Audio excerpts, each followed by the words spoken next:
I had an intro and now I've forgotten it. I was gonna say you're leaving quite a long silence on this Yeah, I was one.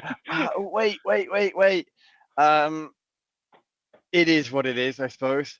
Folks, welcome back to Ready Nerd Go. This is Graphic Policy's tabletop RPG podcast. Uh, Incidentally, Anko doesn't know this, but we are brought to you by the Comic Hunter in Atlantic, Canada. Um, I don't really have the rest of this ready to go, but I'm Alex and this is Anko, and he And knows we are stuff on about. fire today. We are like Anko knows stuff about RPGs, and I generally don't. And apparently, I don't know anything about introducing a show either.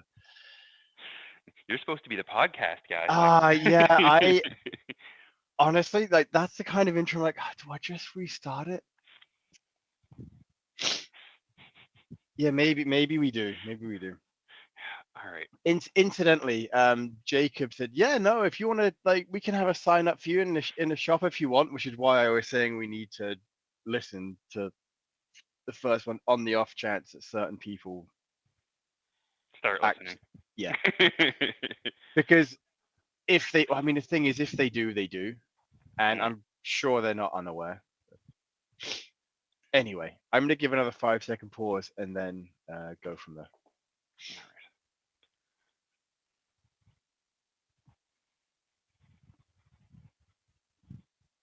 Folks, welcome back to Ready Nerd Go Graphic Policies Tabletop RPG Podcast.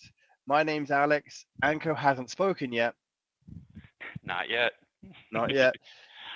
We are your hosts. We were planning on having a guest on today. Unfortunately, the guest has some kind of crud.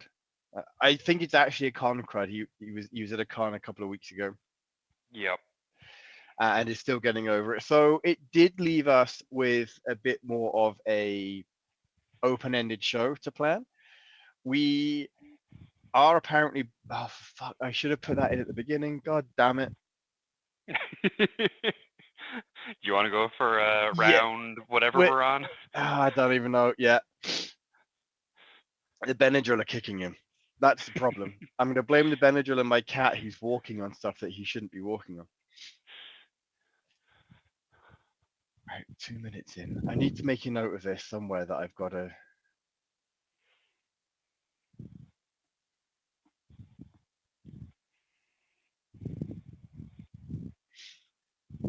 Folks, welcome back to Ready Nerd Go Graphic Policies Tabletop RPG Podcast. We are brought to you as of this episode from the Comic Hunter in Maritime, Canada. It's at comichunter.net. Or you can go to one of the various shops in Charlottetown, Moncton, or Fredericton in New Brunswick or PEI. My name's Alex. Anko hasn't spoken yet. Hello, all. And we did initially have a guest ready to go today, but the guest has still is still recovering from some form of walking flu and obviously doesn't feel great and the throat isn't really ready to talk to us for an extended period of time. So what that means is that the episode we didn't need to plan for, we now have a plan for, and it was very much a crap, we don't have a guest, what do we talk about? And then the plan we had initially we forgot, so now we're on plan 3. I don't like saying plan C because that implies we only have 24 plans. When in Oh. reality, we may only have one and a half at best. But keep them guessing. Exactly. So the docket we have up ready for today is character weaponry.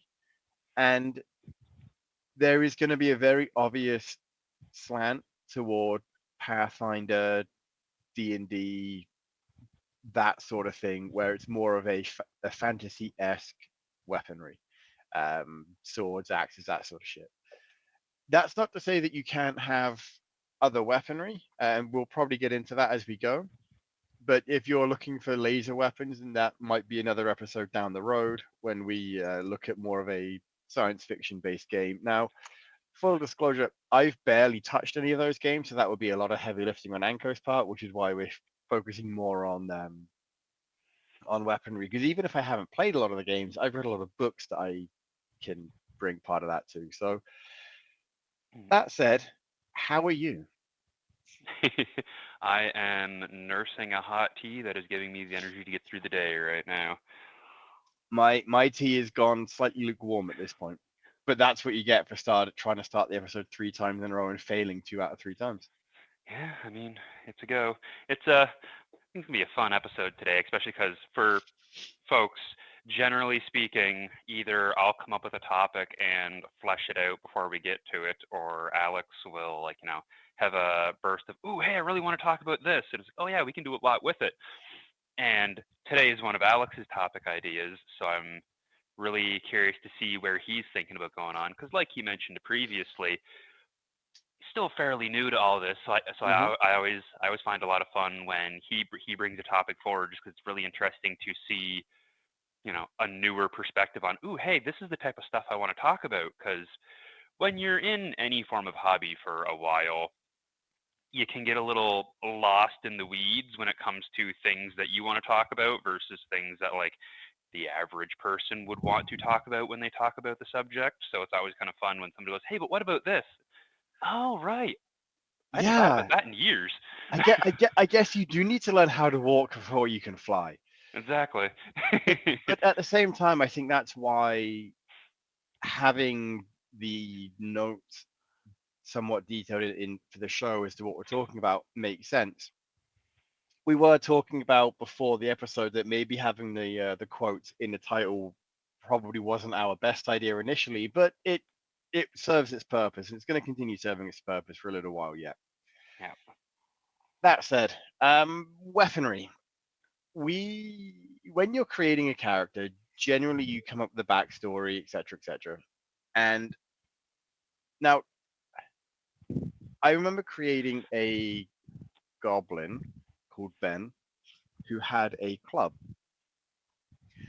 Generally, when you create a character, and correct me if I'm wrong, Mm. you get like a small selection of things you can choose from. Even if you want a magical two-handed broadsword down the road, you can't get that initially unless there's specific circumstances, right?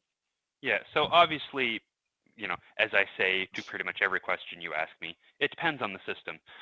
But for the most part, you are Touche. correct that, and especially because in the more narrow niche that we're looking at of like, D20 style fantasy RPGs, generally what happens, especially in more modern RPGs, is you'll be given like uh, sample gear to start off with. So like if you're playing a warrior, you might say it might tell you, hey, choose like one military style weapon, or you start with either a battle axe or a long sword, and then you have a small amount of money that you can get basic equipment, but nobody is starting the game with like their level 1 fighter and going, hey, I want to start with +5 vorpal blade.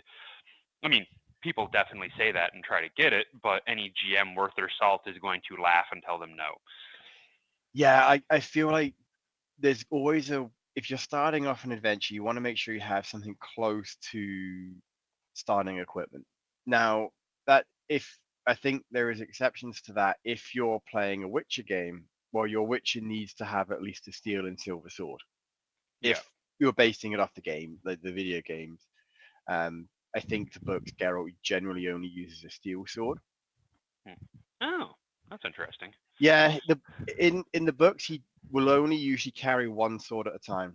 The other sword is very specific to certain things because it's more valuable, etc. You're not going to cut attack someone with armor with a silver Yeah. sword. But like Anyway, I that is actually a really good example to use though, because like in the Witcher tabletop RPG, your Witcher does start with both a steel and a silver sword, and they're the only class in the entire game that starts with that type of weaponry. Nobody else starts with anything similar to it at all, which playing a no more martial class, you will usually have access right from the get-go to more martial style weaponry. no one should start with it. You're right. Now that that being said, so if you're I suppose this also goes back to character creation too, in that if I'm gonna play a using The Witcher as an example, if I'm going to play a town guard who's been recently fired, you could reasonably assume that the guard has a sword, maybe a coat of mail, maybe a Mm. shield.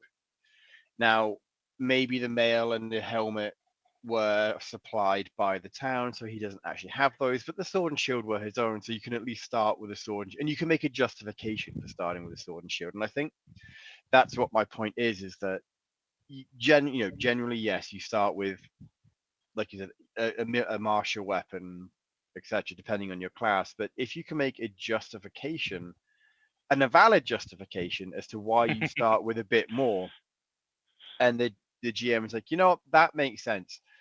I'm going to allow you as a fire town guard to say that, you know what, I walked away with my guard equipment and now I can never go back to that city because I stole it. I'm fine with that. That makes sense as to why you have equipment that you shouldn't normally have.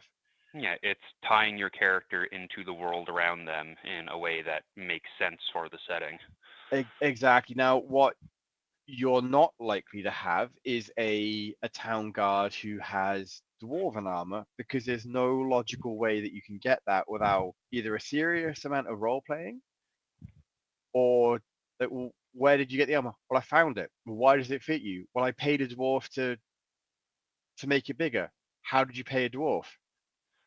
With money. Where did you get the money? I stole it. From where? Yeah, Like, yeah, it's this is it's way too many logical leaps for you to have custom fitted dwarf armor. However, battered up chainmail or leather armor from being a town guard, yeah, that makes sense. it's also, just from the GM's perspective, like we we have played with people that try to get higher end gear right off the get go with, let's say flimsy narrative justification for it. And as the GM, something that you really need to be concerned of, there's two real things that you need to be concerned about with players trying that kind of thing. Because if you really want to let them do it, fill your boots. But you need to worry about, them throwing off the power curve of the group. Because like if one person is wearing armor that they can't be hit by anything, then you need to either make everything more difficult, which is going to make everything more lethal for everybody else, or you need to just ignore it and accept the fact that, oh, this character's functionally invulnerable. There's nothing I can do about it. And and I suppose that would also then open up a narrative option in terms of, and I realize we're talking about weaponry and how you get weaponry right now, but I recognize that if you allow someone to have something with a flimsy narrative reason, well, then they've got to be prepared to deal with that in the game in a narrative response. If, for example, you have an ex town guard who has custom made dwarven armor, and all of a sudden, like, I don't know, I can't remember the Witcher setting, but say a dwarven special policeman comes up. Folks, again, I barely played The Witcher. I'm making stuff up as I go to make my analogy what makes sense. Please do not So crucify me. yeah. So if you have a dwarven special policeman comes up and say, "Hey, where did you get that armor?" and we have that conversation that I ran through a few minutes ago, if you can't come up with a justifiable excuse that actually makes sense to the GM who is creating the NPC doing that, well, then you then have to deal with what happens as a consequence. Well, if you can't justify why you have dwarven armor, maybe the dwarves take it from you. Yeah, Maybe the guard in the next city takes it from you when he finds out that you stole from the bank in that city. Like, you're going to have to deal with the consequences. And if you don't like that, maybe you don't try and bend the rules as much. Maybe you're like, you know what? Does this make sense? No. Or what would make sense? You have chainmail because you're an ex-town guard that got fired and you ran away while you were still wearing it. I'll allow yeah. that. Now, we're getting away from the point of weaponry and we're starting to go on to one of our apparently more famous tangents. When it comes to starting class weaponry, generally in the books you're going to have the options with which you can pick, or like Anko said, you can pay a bit more from the gold that you get to start out with to get a different sword. What do you do if I'm going to try not to sneeze before I finish my question. What do you do if you play a character and you really want them to have a sword, but you're not strong enough for the sword? Well, there's a few different things that you can do with it. It kind of depends on how dedicated you are to that idea. Like if your mental image for your character is that they are a swordsman, but when you make them, you don't make them with whatever the system requires you to have given them to make them a good swordsman, then honestly that one's kind of on you. Like I'm gonna be blunt on that one. Like I've seen people as oh, I want to play somebody who's like a really good swordsman, and then they'll make their base class and like all their attributes around it related to being like a mage or something. I have actually seen this one, and it's just Uh-huh. and it's just like, okay, but like if you want to be a swordsman, play the soldier class that you start with a sword and you're good with a sword. I remember when you were helping me create the Goblin Ben, and I said, look, I already want him to be a tiny little fucker with a giant weapon, Yeah. and otherwise he would not be strong enough to do this. So I think he started out at a level 1 or 2 just based on what the GM at the time was doing. Mhm. And so you said, right, so you want this trait, this trait. That means you can carry big weapons without a penalty. I'm like, great. So now he's running around with a halberd, which looks hilarious in my mind as this little 3 foot goblin with a 6.5 foot weapon. Yeah. It it's funny to me, and that's why I think the GM allowed me to get away with it a little bit more because it's funny. Oh, And it's fantastic. Like my current character in my other Pathfinder group, the entire concept of him was I wanted to be a little guy that could like suplex dragons, yeah, and and I the think build has been entirely towards making that work. that is amazing.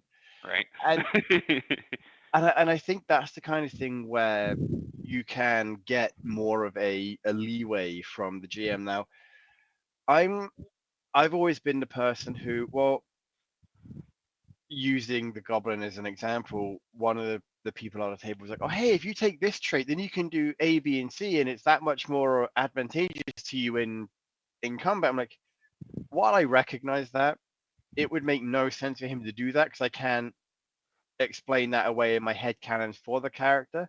Yeah. Instead, I'm going to take this absolutely useless trait that makes more sense for him. And like, oh, like it just fits the character better. Like, yeah, but I'm like, I for me it makes more sense that he's just happens to have found a random item we need in the garbage 3 weeks ago and forgot about it. Then he can turn invisible. Right. They're, But they're examples. I don't actually remember if that's what the traits were, but no, that's actually pretty close to being on the nose. But to pull it back to, what if you want to start with a sword? The the other thought process I would have behind it, besides, make a character who can start with one, is the other thing is like, and I run into this a lot with new players, is like, having goals is good. If you want your character to be capable of wielding a sword, but you don't want to play a character who starts with one or who is capable of wielding one at the start, that's great. That is a goal for your character to aspire to in the game. They that can, you can put your whatever skills you need into making yourself competent with a sword. You can have an actual goal for your character to be like, hey, I want to own a sword, or I want to own this particular sword. it, And then that's a driving force for your character, which is it's great both from your perspective and from the GM's perspective. yeah, it's very much a echoes along to the farm boy becomes a warrior trope in fantasy, and Exactly. I think it's fantastic. It makes sense. So we've talked a bit about getting ready to choose your weapon or having the goal that you want to make sure that you don't build a mage to become a swordsman or build a mage to become a tank. Be ready to actually have your weapon of choice. Yeah. But how do you decide on what your weapon is? And I suppose this is all you're gonna tell me it just boils down to personal preference. Like Well, I'm not a range person. I've not really been a fan of range combat. I don't mm, know why. It's just personal preference. I've always rather be melee, so I'm more likely to go for an axe or a sword or whatever. And I know you enough at this point that you're going to say, well, it really just boils down to what you as a player think is cool. you're actually close, but not 100% on the money there. I'm Because kind of glad, because otherwise that would be a really short segment. no, there's two primary ways that people tend to come at it. One is just, I think swords are fucking cool and I want to use a sword. The other, so like, the stylistic perspective of looking at it. The other style of looking at it is from the more mechanical perspective of it, where it's like, okay, I want to be able to do this specific thing, and this weapon makes more sense for me being able to do it. Like, if you really want to play a ranged character, for example, like, you're going to look at the ranged weaponry, and that's where, that's going to narrow down where you start looking. And then if it's like, hey, I want to, be like a character who is like really strong but uses ranged weaponry, then it's like, okay, you're going to be wanting to look more like thrown stuff. So you might be wanting to look at, like a throwing axe or javelins or something along those lines, where, you can use your strength to improve the weapon. While, if you're wanting to play like, an agile, like flitty little melee fighter, you're probably not going to want to use like a big stompy warhammer, because that's just not the style of character you're looking to play. Yeah, and I feel like this again goes back to a bit of character creation. You want to have an idea as a whole as to where you want to start with, if not finish with, in terms of, like you said, I want to play a big, strong guy that, but it also has ranged options, throwing weapons. Now, I remember we were creating a cat. You and were helping me create a character, and you're like, why don't you try something different? I'm like, well, I wouldn't mind, maybe some kind of magic. And you're like, well, hey, if you choose this one, eventually you can get a flamethrower attached to your wrist. I'm like, yep, let's do that. So I picked up a couple of spells that I don't particularly care about, although one has proven useful. hmm Both narratively and staying alive. Yep. Uh, all right. So we're going to deliberately take an anecdote break. This character was created as a clockwork, and we would we were running through him like, wouldn't it be funny if he was like a necromancer? So it turns out he is a. This is mostly rolled. He is a clockwork, so basically an android with a human soul, uh, steampunk android who is a priest who is also an atheist.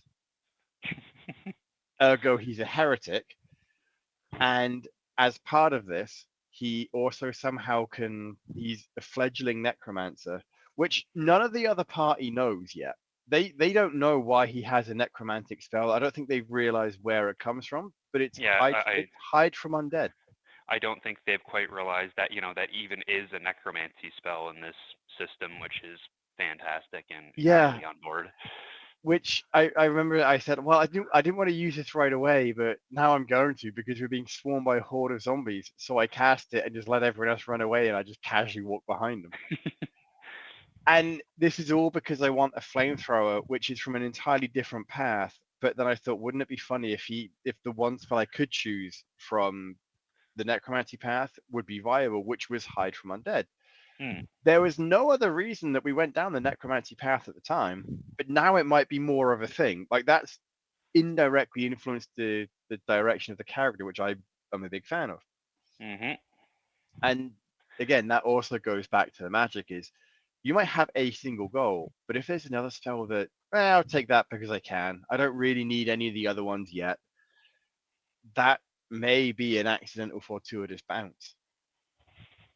That's going to end that anecdote. And the irony being, we had a defined end, beginning and end for the anecdote. Now, Ooh. it was pretty good, right? Now, you were talking about fuck. I can't remember what you were talking about.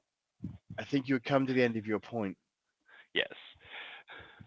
So, bit of limbo. But no, I had just talked about how, like choosing your weaponry based That's it. on either a mechanical benefit that you want for your character or a stylistic or like fiction focused benefit of like, hey, I want this sword because it's cool, or I want this sword because it lets me do this. Yeah, and I often wonder how much of that initial idea is like, wow, that was cool, but now I want to do this instead, comes into play. Ah, that is an interesting one. I've definitely had some, and this is one of the major reasons why whenever I'm introducing people to either to a specific system or to RPGs as a whole, I very much tend to go, okay, after the first session, if you want to, retcon anything about your character, just talk to me and we can do that. Because there's a lot of times, like, even as an experienced role player, there's been times where it's like I'll think, oh hey, this like weapon or class or whatever looks really cool, and then I'll try it and immediately have a nope, I hate this. Yeah, nope, this sucks. Can I Yeah, change it? No, you're stuck with it. Well, the hell with it then. well, I guess this character is going to act like a suicidal idiot until he's dead. Yeah, nobody wins from that. No. Well, no. Yeah, no, just no. Playing a suicidal idiot character can work, but it's in the It, vein of, you better know what you're doing and the group as a whole better be okay with it. well, and in fairness, I'm saying that as someone who is playing a character with a death wish in one of the games we have, but that's a very different style of he's not suicidal, he wants to go out in a blaze of glory. Yeah, which, man, that can lead to some fun stuff. Yes. He's so far failed twice to go out in a blaze of glory despite throwing himself recklessly into a situation. But But in terms of like, hey, what if I want to use this weapon and then later on I decide I want to use this weapon? That is something that was, oh, it was painful in like I started playing D&D and RPGs in general in the edition 3.5, which was very well known for its like ivory tower design. Like they had deliberately bad options to choose just because they wanted players to like get good at the game and realize that, oh, this is a bad option, I shouldn't take this. Which that's a design philosophy is all I'm going to say about that. But you might say it's a design philosophy. I would say that's a fantastic way to turn off new players from not picking up the next edition. oh, there's been a lot of people I know that went, but oh, but I really want to do this. This sounds really cool. It's like, yeah, unfortunately, that's kind of a trap option, and it sucks horrifically. So you will not have a good time if you're playing that. But one of the issues that really ran into it is like the to be good at a weapon, like actually good at a weapon, you had to devote so much of like your character design resources. Like, as a fighter, you would need to have your attributes set to be able to take advantage of that specific weapon. You'd need to take feats that were specifically focused around making that specific type of weapon very good, which is a good idea like in isolation, but when it comes to like, it's like, hey, the way this character is playing, like I don't really want him to be using like a sword anymore. It makes a lot more sense if like he started shifting over to using like a spear or like an axe or something like that, because your character is so mechanically focused on I am good with swords and swords are all I'm good at. Then it Yeah, either takes a lot of effort or just outright impossible to actually, transition your character over to being good at this thing instead. And instead of like, your warrior being able to go, hey, so I'm done with this weapon, I'm going to pick up this weapon because it's necessary for the situation, or I've just decided to start using this or what have you. It's like, okay, cool, but you're rolling all of your attacks at like, half the bonus and you're dealing half the damage, so you're functionally useless as a fighter in this scenario now. So, not fun at all. When you were playing a fighter in 3.5, you had a very specific, this is the one thing I am good at, and I'm hoping to God we never encounter a situation where this one thing doesn't work or I'm screwed. didn't you end up playing a character once? I remember you talking about this, where you chose a specific type of magic, only to find out that every enemy was resistant to that kind of magic. So that is a that is an interesting one because I kind of knew going in that this type of magic was going to be a problem because specifically we were playing a game that was like uh it was a Pathfinder module, Hell's Rebels, which is the entire concept of it is that this devil worshipping empire has pretty much taken over your city, and you're playing the feisty rebels fighting back and trying to free your city. And because I was more focused on like the narrative aspects of stuff, it's like, hey, I want to play like somebody who's like half devil or like has been like influenced by devils. And he was originally part of this devil worshipping church before narrative shit happened, and he joined the rebels, and now he's working with them. But that also meant like the way the character worked, he primarily used fire magic, and devils in that system are either resistant or outright immune to fire magic. So it was very much it worked out just because they worship devils and they use devils a lot, but you're not always fighting devils all the time. You're fighting their soldiers, you're fighting other monsters, you're fighting all this stuff.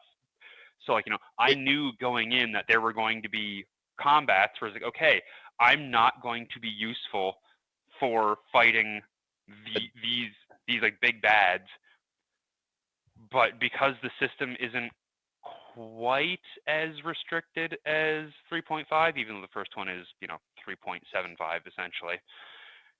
you were able to get a bit more Yeah, enjoyment out of it. it's like there's still things that I am capable of doing to assist. It's just my character is not going to be good in this fight. And like to bring it back to like weaponry stuff, if I had somebody who was spec'd entirely on being very good with a broadsword, and we got into combat with a bunch of aerial enemies and we had no way of bringing them down, it was like, hey, range attacks only. In like 3.5, if I'm a character that's spec'd entirely into melee combat, then when we get like a bunch of spellcasters flying around plinking us, then that character is literally useless. There's nothing they can do.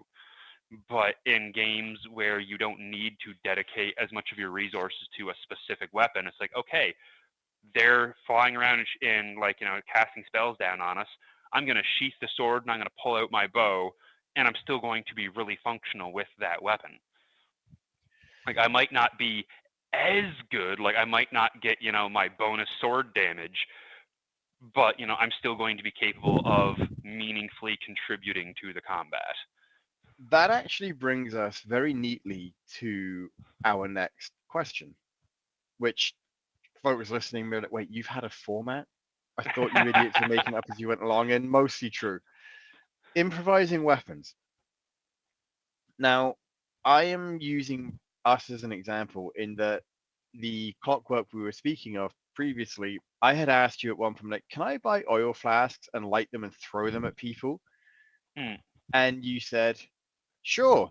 I'm like, great. So I'm now going to call this the Molotov because for obvious reasons. Mm-hmm. I said, and you might want to figure out a damage option for that going in because that's not really an option in the game we're playing. Molotov isn't a thing. So you were fine with this and said, yeah, I'll come up with that later. And the very next, like within the next 5 minutes, it was an option that I was able to use. I'm like, I'm throwing a Molotov. You're like, fuck. Okay, so I guess it'd be this type of throw and like this type of damage, and because the oil's going to spill everywhere, we'll say it's this and this, and cool, that'll work. Let's go with that for So now. I reserve the right to change it later. now this then obviously opens up the question of how like improvising weapons obviously is a thing in real life, right? Like we've seen Oh yeah, people pick up whatever they can in movies, etc. in like any Jackie Chan movie. Exactly. So how does that work as a GM when, or as a player and a GM from your experience, when someone's like, I want to do this, and you're like, oh shit. Well, most combat-focused systems tend to have like an entry somewhere of like, hey, this is generally how much like a one-handed improvised weapon will do, or this is how much a two-handed improvised weapon will do.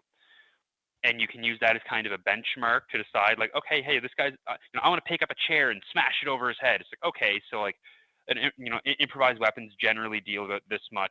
You're doing this. I can just say that's good and roll with it. Yeah, It and for that makes systems that sense. don't, then it's what I've done as a GM when someone's like, hey, we're in a bar fight, and I want to like grab this chair and smash it over his head. It's like, okay, so like, quick glance at the weapon chart. A dagger deals X amount of damage, or like in that one, I guess a club would be more what I'd be using as my reference point. It's like, hey, so like what listed weapon is like superficially close enough to this improvised weapon that I could say, hey, yeah, that's functionally working as this, but because it's not designed to be a weapon, like it might like shatter when you hit them with it. Like if you smash someone with a wooden chair, that wooden chair might bust into pieces when you hit them with it because it's a wooden chair. It's not designed to be used as a weapon. Or like if you're really good at like for time back, if your character's really good at swinging swords around, that's not really going to translate as much to swinging a chair at somebody, but No. you're still a trained fighter, so you're going to be better at swinging that chair than the Joe Blow peasant that you might be trying to take out. So it's very much a not. I hate saying the word. Well, it's GM discretionary, but it's generally more up to the GM as to how they account for that kind of thing. Yeah, and it's a fine line to tread as the GM, where you want to encourage players to like take those more improvisational style options. Where it's like, yeah, I want to encourage my players to think in the fiction first. I don't want them to go, okay, we're getting into a bar fight, but swinging a chair would be mechanically terrible, so I don't want to do that. I guess I'll do this option instead. I want them to think, yeah, my character is totally the type of person who would stand up, grab his chair, and smash it over the other guy's head. Which makes sense. So it's, I think, from the sounds of that, it's very much a you'll know what your play. In theory, by the time there's a bar fight, you should know what your players are more likely to do Yeah, versus what they're less likely to do, and you it's can gear it from that, right? it's situations like that, because like a lot of GMs, and I'm definitely guilty of doing this. They'll like try to be really simulationist about it, or they'll be like, okay, so this weapon, like you're not really good at it, so you'll have penalties on this, and it won't do much damage, and da da da da da, and they'll like mechanically make it just a terrible thing to do because they're more focused on, okay, how would I mechanically, make this fit into the system, more than, hey, this is something the character wants to do. How can I let them do it without it being like a ridiculously overpowered option? It's like you don't want to make it so easy that the character starts taking chairs with them just to start smashing people with them, unless you want to make an entire character around that. But you better hope that that tonally fits the game. I was just going to say that actually would be kind of funny though, Yeah. if the character is, wait, this chair shit's really good. Yeah, it's the balancing act as a GM whenever you need to improv the rules. You're walking that line of, you want to make it easy enough that you're incentivizing the characters to do that kind of thing, which is a really useful tool for like meta currencies, where you can say, hey, that was really cool, have a Benny or an inspiration or whatever you have, because that was really cool even if it wasn't very mechanically viable. I want to encourage that. Here you go. Yeah, And it's also something that I've run into, especially with like older school gaming, of if all of like the improvisational options are terrible, then you run into the problem of the players going, all right, so we just got back from a long day of adventuring. Our characters have cleaned up. All right, we're going down to the tavern to get something to drink, and we're going down in like our full armor with all of our weapons strapped to our sides, because if something happens, we need to be ready. And it's like, oh, that's you not realize how that that's going to work. narratively that is going to go very poorly for you, because you're a Yeah, bunch of unknown adventurers coming in from out of town strapped to the fucking gills it's going into the yeah, tavern. Nobody's going to like you. it's one thing if you get down with your sword, because that's, I feel like that would be more narratively acceptable. But going down with like axes and spears and full armor may be a bit excessive, especially if you've unless you've just walked in. That Yeah.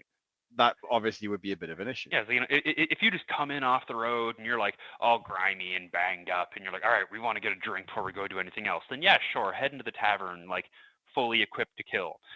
But if there's no narrative reason that your character would do that, and that immediately runs into the problem of players immediately pivoting to, oh, but my character is super paranoid and he always wants to be ready, so he has weapons on him at all times.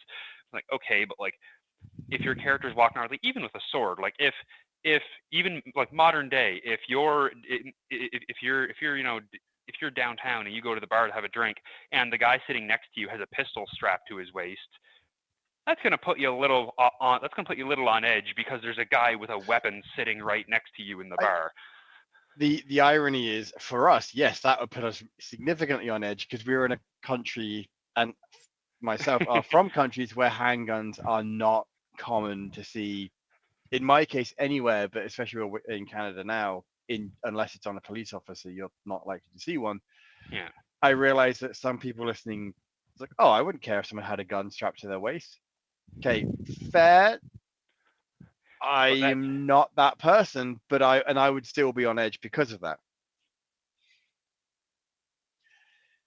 Now, this is one of those things where you had mentioned that narratively, a lot of stuff you need it to make sense narratively.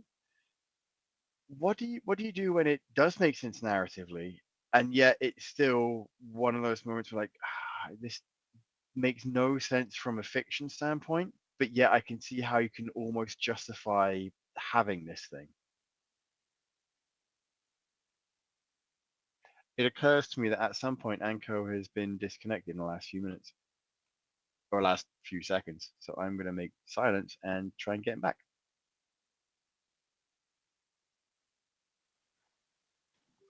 Haven't had that happen before.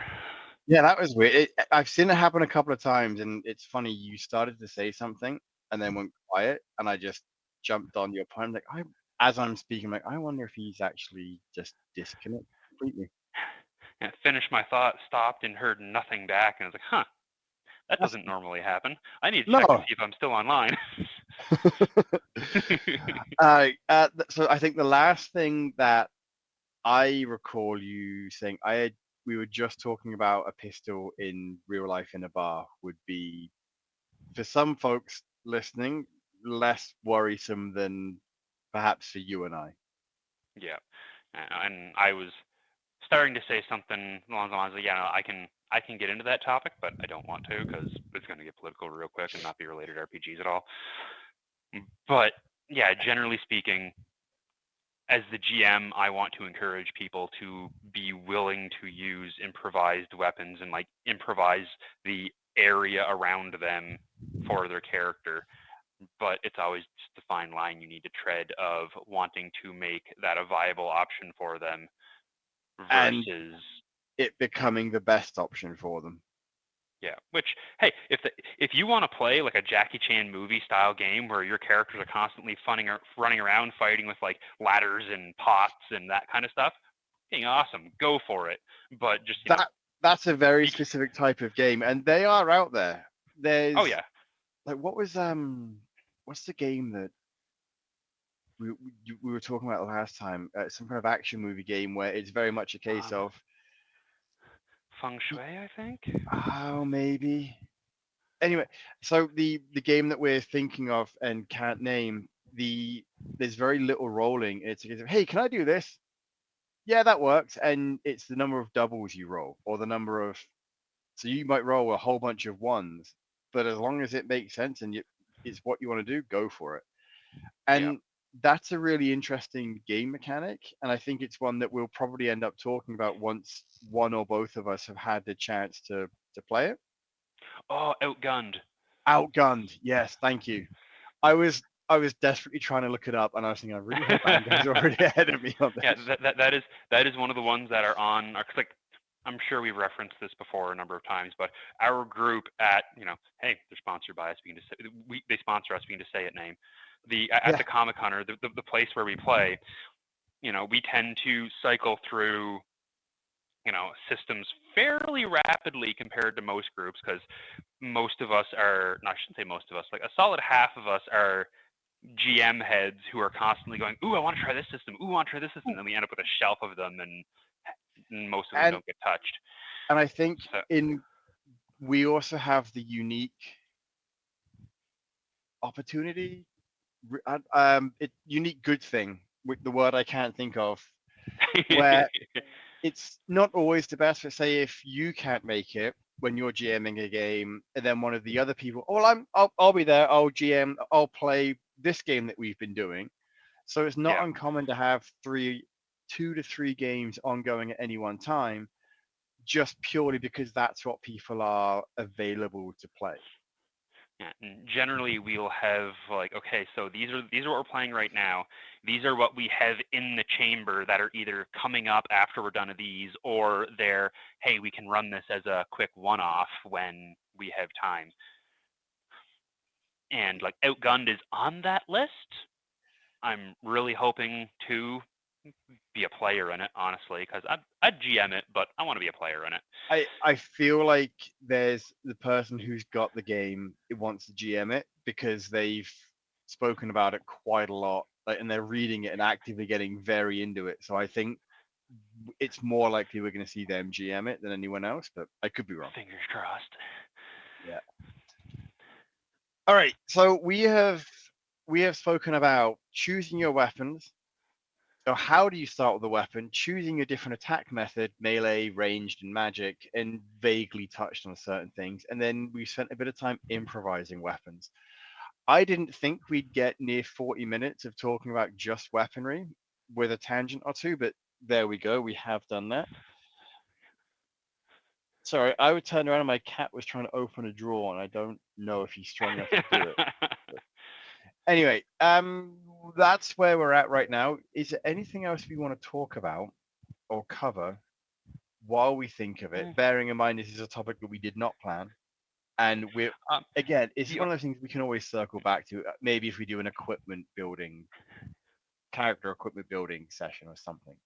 the only thing that I would want to mention, kind of in related to general equipment, is there's certain systems that weaponry in RPGs tends to be on a very much sliding scale of like how mechanically dense it is. Like on one hand, you'll have systems where the weapons are entirely narrative and they don't have any real mechanical impact beyond, hey, does your character need a sword to be able to do this? Cool, you have a sword on your character so you can attempt this. And then there's other systems where each weapon will have different tags or damage types or what have you, and in the more like mechanically crunchy type systems, it can generally be a good idea to have a couple of types of weapons on you, because like if you're in a game that has like different types of defenses, like skeletons are resistant to slashing weapons but like they're weak to bludgeoning weapons, eventually you're gonna get the idea that you're gonna want to carry around like a sword and a hammer, and then I, use whichever tool in your toolbox is most relevant to the threat you're facing. I suppose this would go back to improvised weaponry. But Oh yeah, that what if that has definitely come up. but what if the character pulls his sword out and then wraps a cloth around the bottom of the blade and uses the handle and the hilt and the crossbar as the hammer? Oh, that has come up a few times in our games, and it's always a tricky one to kind of finesse, because like on one hand you don't want to make the dedicated option less effective than the improvised option, because like if you can just wrap the cloth around and go to town, why would you never need to own a hammer? Then the person owning a hammer is going to feel bad because they can't just like strap a edge onto their hammer and get around the bludgeoning issue. One could argue the pick at the back of the hammer. Anyway, they could get piercing damage, but so in my inexperienced mind, I feel that you could do something along the lines of, sure, you can wrap a cloth around, but every attack you're going to give me, you've got to roll a high low to see if the cloth splits and you take damage on your fingers. If you Yeah, take or too like much damage, you're going to lose a finger or two. generally speaking, how I tend to handle that kind of thinking is I'd just go with like, hey, you're gonna take like a minor penalty to your attack and your damage rolls, system dependent on how that actually works. But it's like I'm gonna give you a minor disadvantage on your swinging and how much damage you're dealing, because like, yes, technically speaking it's possible, but the weapon's not designed to be used that way. Yeah, which And makes sense. yeah, and then if like you did like get a critical fail or like whatever the system supports in the vein of like something bad happens when you attack, then it might be yeah, so like the sword like slips from your grasp because you're holding it wrong, or like it cuts into you because you're holding onto the blade or something along those lines. But generally speaking, how I just tend to go, hey, all right, we're going to put a minor penalty on both of those to represent that it's not as effective. But hey, now you're no longer dealing with the resistance, so you've gotten around it. But the guy that's swinging the warhammer still feels really good because he's got the bludgeoning weapon and he's just Yeah, able to go to town on them.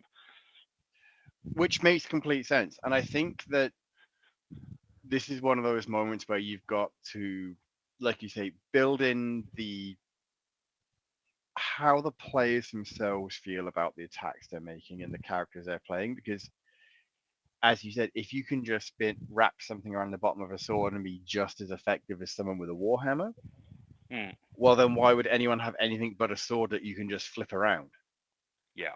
right? Or why would you have a warhammer when you can have an axe and just I'm going to hit them with the back of the axe?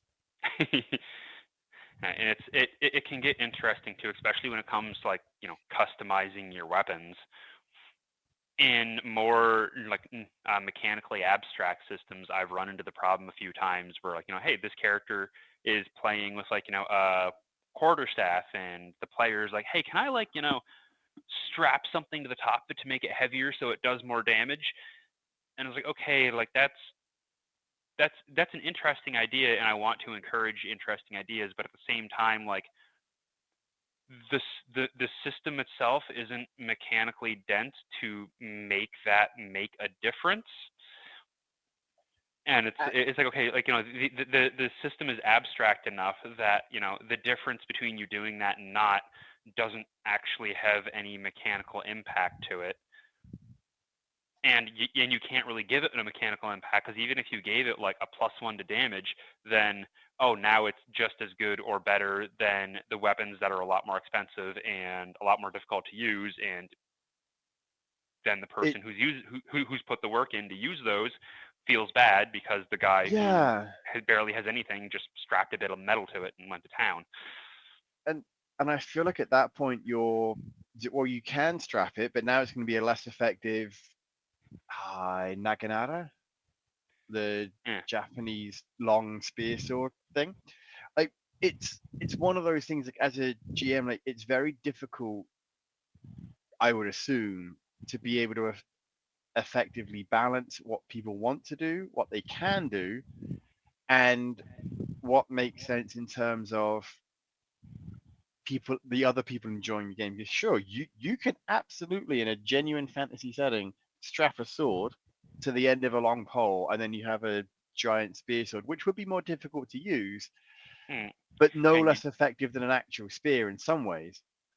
and in other ways, you'd need to worry about it breaking off the end or getting twisted off or what have you. But when the fiction, when the mechanics aren't dense enough to really make that a meaningful difference, How do you account exactly. for that? Yeah, I think that more or less brings us to a close before we start another topic that we're going to potentially want to get into a bit more, which is the I don't know if intricacies of game mechanics is something we want to get into more down the road or not. That may be a far more advanced subject than I'm ready for, but we'll see how that goes. Folks, as we mentioned previously in the last episode, the last 9 or 10 episodes have quotes in them. If you can tell us where they're both from, we will send you something. We know what we're going to send you now at this point. We will tell you at some point. We're going to leave it open to episode 15, which should, in theory, allow everyone a chance to do that. And you Hmm. can email us at readynerdgo@gmail.com. with your answer. I don't know. Put something in the subject line that makes sense. We're not that far ahead yet. And if no one does, then that's fine. But we'll see how it goes. And Exactly. with with that said, I don't know if there's anything else left to say other than Game on.